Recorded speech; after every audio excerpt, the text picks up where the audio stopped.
నమస్తే. నా పేరు సత్య. చార్ధామ్ యాత్ర. చార్ధామ్ అంటే ఏమిటో ముందుగా తెలుసుకుందాం. ఉత్తరాఖండ్ రాష్ట్రంలో ఉన్న యమునోత్రి, గంగోత్రి, కేదార్నాథ్, బద్రీనాథ్ ఈ నాలుగింటిని ఈ 4 క్షేత్రాలను చోటా చార్ధామ్ అంటారు. అందరూ చార్ధామ్ యాత్ర అని పిలుస్తారు. ఈ యాత్ర సంవత్సరంలో 6 నెలలు మాత్రమే ఉంటుంది. చార్ధామ్ యాత్రకు వెళ్ళాలనుకునేవారు ముందుగా మన తెలుగు రాష్ట్రాల నుంచి ఢిల్లీకి చేరుకోవాలి. అక్కడి నుంచి హరిద్వార్, ఋషికేశ్ చేరుకోవాలి. హరిద్వార్ నుంచి యమునోత్రి, యమునోత్రి అయిన తర్వాత గంగోత్రి, గంగోత్రి చూసుకున్న తర్వాత కేదార్నాథ్ ప్రయాణం అవుతారు. కేదార్నాథ్ ముగించుకొని అక్కడి నుంచి బద్రీనాథ్కు ప్రయాణం అవుతారు.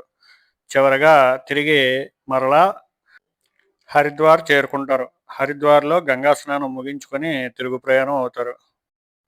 చార్ధామ్ యాత్ర చేయాలనుకునేవారు ముందుగా తప్పనిసరిగా ప్రతి ఒక్కరూ గుర్తుంచుకోవాల్సింది రిజిస్ట్రేషన్.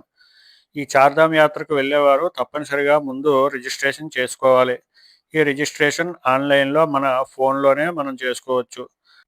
ఇక ఈ ఏడాది చార్ధామ్ యాత్ర ఎప్పుడు ప్రారంభమవుతుందో తెలుసుకుందాం. ఏప్రిల్ 30వ తేదీన యమునోత్రి, గంగోత్రి ఆలయాలు తెరువుగా కేదార్నాథ్ మే 2వ తేదీన తెరుస్తారు.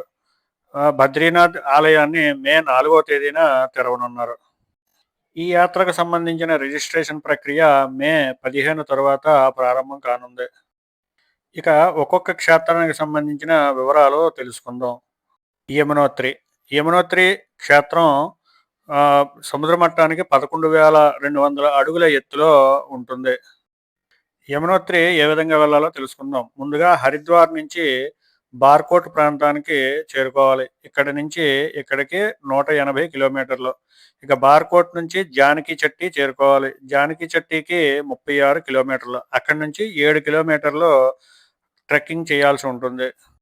మొత్తం హరిద్వార్ నుంచి యమునోత్రికి 225 కిలోమీటర్లు వస్తుంది.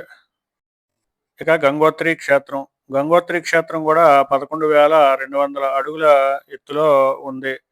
గంగోత్రి వెళ్ళాలనుకుంటే యమునోత్రి నుంచి ఉత్తర కాశీకి తిరుగు ప్రయాణం అవ్వాలి.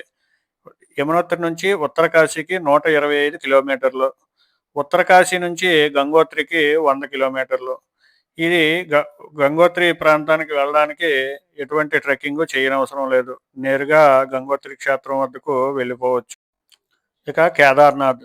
అతి కష్టతరమైన ఈ కేదార్నాథ్ యాత్ర చేయడానికి గంగోత్రి నుంచి తిరుగు ప్రయాణం అయ్యి రుద్రప్రయాగ చేరుకోవాలి.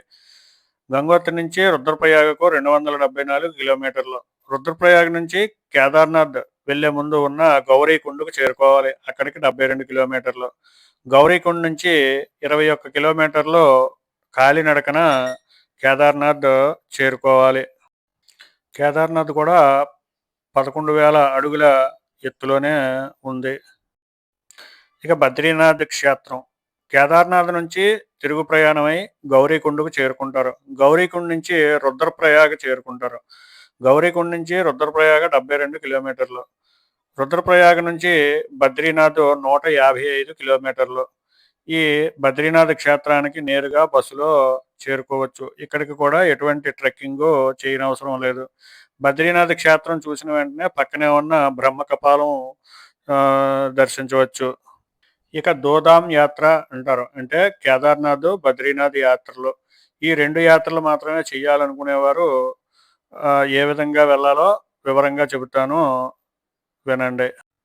ముందుగా ఢిల్లీ చేరుకున్న తరువాత ఢిల్లీ నుంచి హరిద్వార్ రైలు ద్వారా దిగిన తర్వాత హరిద్వార్ రైల్వే స్టేషన్ నుంచి బయటకు వచ్చి కుడి చేతి వైపు ఉన్న రోడ్డు మార్గం ద్వారా కొద్దిగా ముందుకు వెళ్తే బస్సు స్టేషన్ ఉంటుంది. బస్ స్టేషన్ ఆపోజిట్ అంటే బస్ స్టేషన్ ఎదురుగానే ప్రైవేటు బస్ సర్వీసులు ఆగుతాయి. ఇవి నేరుగా సోన్ప్రయాగ్ ప్రాంతానికి బస్సులు ఉంటాయి. ఈ సోన్ప్రయాగ్ ప్రాంతానికి చేరుకోవడానికి ఉదయం 7 గంటల లోపే ఈ బస్సు ఉంటుంది. అప్పుడు ఆ 7 గంటల లోపే మనం బస్సు కోసం వెళ్ళాల్సి ఉంటుంది. 7 గంటలు దాటితే ఎటువంటి బస్సు దొరకవు. ఒకవేళ హరిద్వార్ 7 తర్వాత చేరుకున్నట్టయితే కనుక అక్కడి నుంచి ఋషికేశ్ వెళ్ళి ఋషికేశ్ నుంచి సోన్‌ప్రయాగకు వెళ్ళాల్సి ఉంటుంది. హరిద్వార్ నుంచి సోన్‌ప్రయాగకు బస్ ఛార్జీ 800-1000 ఉంటుంది.